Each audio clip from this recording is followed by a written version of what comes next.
Good. Okay. Let's begin. Questions for Coach? Hey, Coach. They put time back on the clock after the free throw. Is that something you've ever seen before, where it's the play before the play that they put clock back on? I haven't, no. What was the explanation they gave you? That they went back, and here's the kind of the way I saw it, and, right or wrong or otherwise, I don't really care. We won the game, but, I saw Jerome Tang down there saying that they needed to look at the clock, and, it was explained to him that the clock was right. So, obviously when Sam made the first one with 0.6, we wanted to get it to 0.3 or under, so told him to miss it.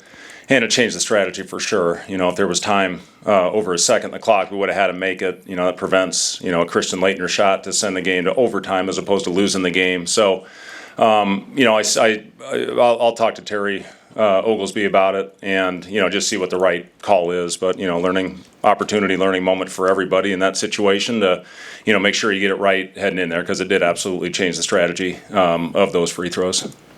You talked a lot about not getting too high, too low after such an emotional week with some, pretty wild victories. I guess, how have you seen a team respond over the next few days? I know, like in the video, the locker room, you're talking about right away, Winthrop, and just the challenges they present. How has the shift from the emotions of last week gone to preparing for a game that you don't want to go? Yeah, this has been a team that has prepared well pretty much every time that we've taken the floor, and it's no exception going into this one. I thought we had a good day. Yesterday was more mental. There was a lot of guys that had high loads on their bodies with the back-to-back, and we had the off day. We actually stayed over, so we didn't get back at 3 or 4 in the morning. Drove back yesterday, and 2 days ago with our off day, and then yesterday was more of a mental prep. We had a long film session. There's still a lot of things we need to get better at, and we had a good film session on those things, and then tried to carry some of those things over to the floor, and did very little live on Sunday. And then today we got after it. We got back to getting up and down. Pretty typical day before the game, especially when you play a later 7:30 tip game to get them going and competing. And you're 100% right, Robin. It was 100% no fluke that team had a lead under a minute to go against Arkansas. In fact, they should have won it. They had a 5-point lead with about 1:20 left, and Arkansas made a couple really good plays down the stretch to win that game. But this is a team that's, the scary thing is just the experience and the age. 9 seniors that all play. A lot of them have played high level. Their point guard Rozier played in this building a couple years ago at 16 points, and I'm telling you this, he's not going to have any fear coming into this environment. So, this is a game, if it's overlooked, which it won't be, it could get ugly because of the way that they shoot the ball. I kind of explained it this way to our team. I think we're a pretty good shooting team. We're averaging just over 11 threes at 36%. This team averages over 11 threes at 38%. And, they really share it. They spray it. They're very well coached. They're very disciplined. There's no doubt in my mind this is a team that's going to be in the NCAA tournament at the end of the year and have a chance to advance. So, for us, it's a good opportunity to play a really good team, a disciplined team, and see how we carry over from the success that we had last week. With what Braden showed you these first 6 games, is that about in line with your expectations and what you saw from him in that year behind the scenes? Yeah, Braden had an unbelievable year of development coming in here, and that really was the plan when he came in as a 17-year-old that should have been a senior in high school a year ago. And I know I've talked about this. We had numerous conversations as a staff to potentially strip his red shirt, especially when we were going through that tough stretch in December and January. And, then we won 5 in a row, and the decision was made to, get him through and keep that extra year. So I'm not surprised at what he can do, because I saw the confidence that the kid has and the swagger that he plays with. And, again, we need a guy out there that doesn't have fear when he plays. And you see how he rises up and takes 3 without any hesitation. I loved his attack to the basket. We were 24 for 28 at the rim in that game against Kansas State. In the game before against Oklahoma or New Mexico, we were 17 for 28. So we did a good job of taking what the defense gave us, and I really liked how we attacked the rim when our shots weren't falling at the rate that we had been shooting the ball. When you shoot 25% from 3, the question with us, I know everybody, is can you win a game when our threes aren't falling? Do you live and die by the 3? And we found a way to win by attacking the basket. I would have loved to see us make free throws at a higher rate to put the game away. But again, you don't convert from 3, you don't shoot well at the free throw line, and you find a way to win. And that's what good teams do. And, I thought, we lost Bashir on numerous occasions. We watched all of them. We watched all the threes that he hit. We watched all 15 threes that Winthrop hit against Arkansas. And just our awareness needs to be better in that regard. But I thought we had some good defensive possessions at the end of the game, showing our hands, making a winning play, diving on the floor, and, making the big play at the end. So, finding a way to win when the ball's not going in the basket, that's a huge step for this team, and I think a confidence builder as well. Rich, talking about finishing at the rim, Sam had 3 or 4 layups uncontested that he did a really good job finishing. NBC posted a photo about a decade ago of y'all celebrating, I think, at Iowa State when you guys were there. So can you talk about his performances, being there and watching him perform well? Yeah, that's I've had a lot of really good memories in that building. And, we cut down the nets twice in the Big 12 tournament, winning back-to-back championships in 2014 and 2015. And, not only Sam, but Charlie was up on that ladder as well, cutting down the nets. What was it, 10 and 11 years ago, I guess is when it was. So, for Sam to perform like that in that building and to hit the game-winning free throw, I know was really cool for him, and it was great for our family. My father-in-law passed away a couple weeks ago, and, my mother-in-law was able to be there at that game, and I know how special it is, to see, for the family, because, her dad was there celebrating with us 10, 11 years ago. So, pretty cool moment for, for the family, for the McGee side of the family especially. And, for Sam specifically, I know it meant a lot. You mentioned the back-to-back. How did Rienk just hold up after that, and then how's Leo progressing? Yeah, Rienk's doing well. And, I took him out, I think about 45 to go. I said, hey, I'm going to get you under the media. And we had a couple good possessions, and he got up and ran to the scorer's table. I said, "Whoa, let's get you another possession here to try to save the legs." But he didn't want to come out, and we got him a little bit of rest. We were able to extend that an extra minute or two.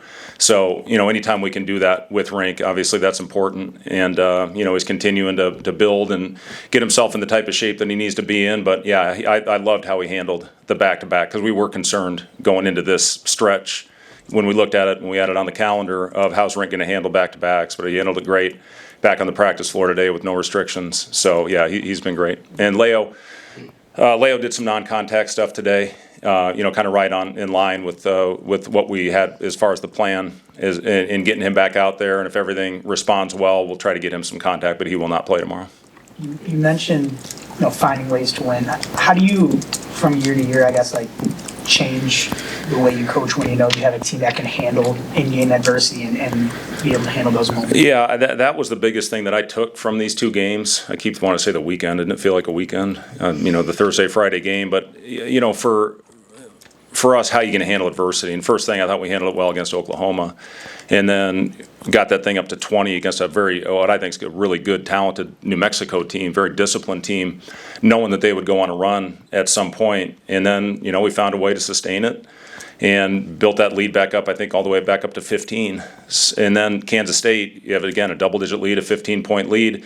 They come back, take a lead, I think up to 3. Jamarcus has the intentional foul. That could have gone sour, could have gone south at that point, but it didn't. Our guys found a way to rally, and I never saw any head hanging in the huddles.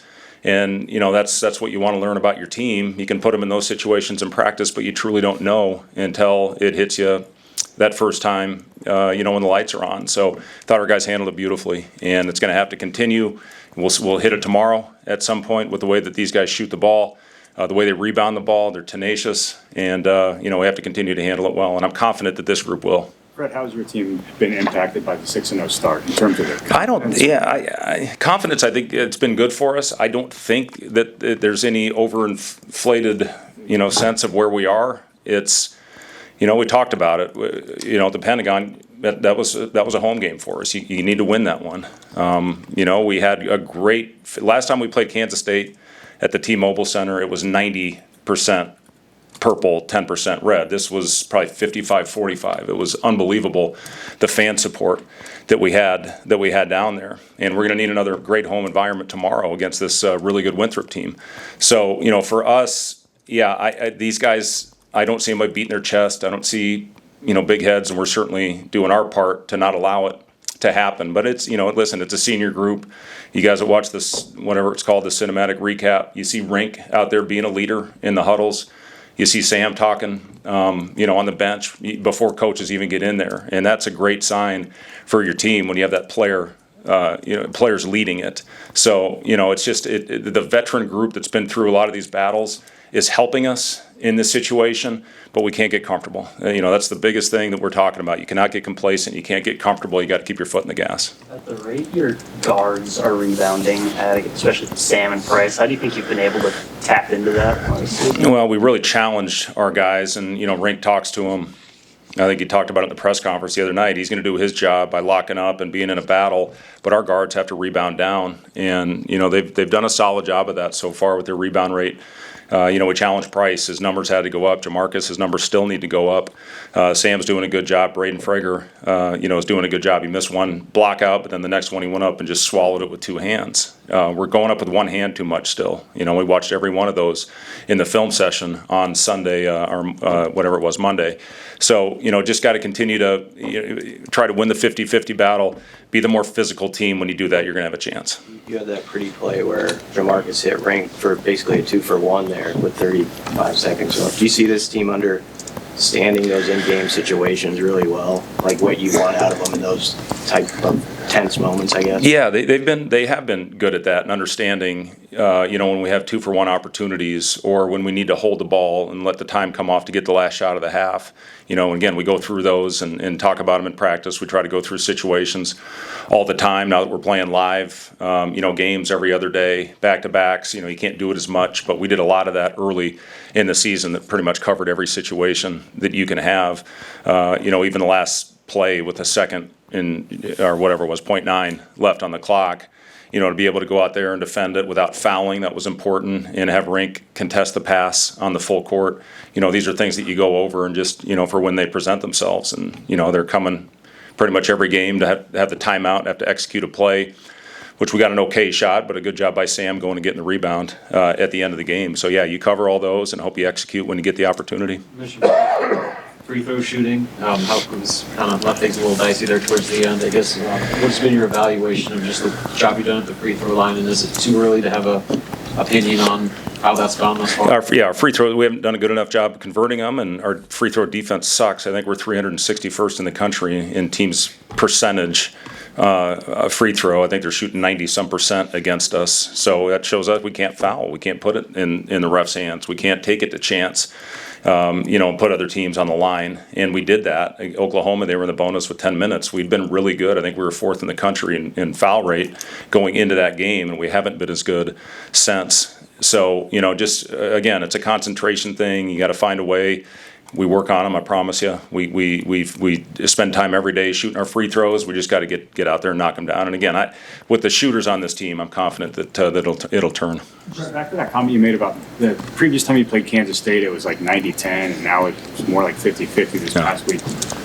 Why the change? Well, I know a lot of people, the excitement of that game at the Pentagon, that a lot of the same people that were there came to the tournament last week, and not only the ones that were there Thursday, but we probably doubled our crowd in that game, that late game on Friday, the 8:30 game. So, I think there is some excitement. That's one benefit of having the record where it is right now. Is I think there's excitement, and the fans, passionate about our program right now, and we have to continue with that. Whatever happens, if we have a slip up, but hopefully we keep this thing going. And continue to rally the fans. They play a huge part in our success. There's no doubt in my mind that Oklahoma game was won because of our fans. Having the support behind us in that last game. Seeing the excitement when our guys are hoisting up that trophy. Those are fun moments to share with your fan base. Just a broader college basketball question. You guys obviously just had your MTE, and there's a lot of them this week across the country. A lot of coaches are talking just with the new era that they're not really financially good anymore, I guess. How do you view that going into future years and stuff, just planning those out and what actually works, I guess? Yeah, we're constantly looking for ways where we can help with what you're talking about, Justin, of playing neutral site games where you get a little bit of a boost for your program from a financial standpoint. We need it, and we're going to continue to hunt and look for opportunities. Pentagon's been great with that. We'll not ready to announce for next year, but we're looking at a couple situations where we can certainly add and help when it comes to roster construction. So yes, it's the era that we're in. these teams playing in Las Vegas, they have a hell of an advantage with what they're getting and what they're able to add, for their rosters. So we're always looking at ways to be creative with it, and, we'll certainly continue to do that. Coach? All right, thanks, guys.